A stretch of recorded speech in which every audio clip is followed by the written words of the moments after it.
এই হচ্ছে আমার কলা বাগান। গাছগুলো বড় হয়ে গেছে বেশ। আমার নিজের পরিশ্রমের ফল। এখনও কাঁদি আসতে আরও 4 মাস।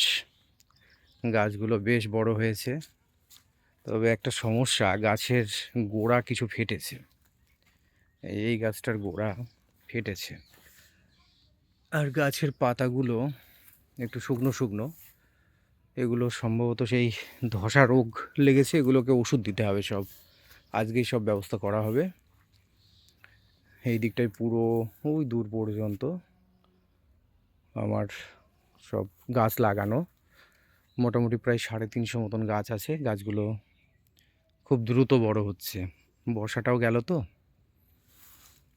এই যে পুরো ওই দিকটা একটু গাছগুলো অতটা বাড়েনি, ওখানে পুরনো গাছ ছিল। এই দিকের গাছগুলো অনেক বড় হয়েছে। এই যে বিশেষ করে এই গাছটা, এই গাছটা তো দারুণ চেহারা। তো গাছগুলো দেখেই ভালো লাগে।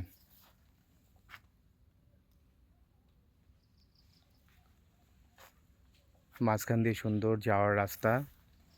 গাছগুলো ছোট ছিল তখন, আমি ওদের ওপরে ছিলাম। এখন গাছগুলো আমার মাথার উপর দিয়ে চলে গেছে এই কয়েকদিনের মধ্যেই। বাহ, দারুণ।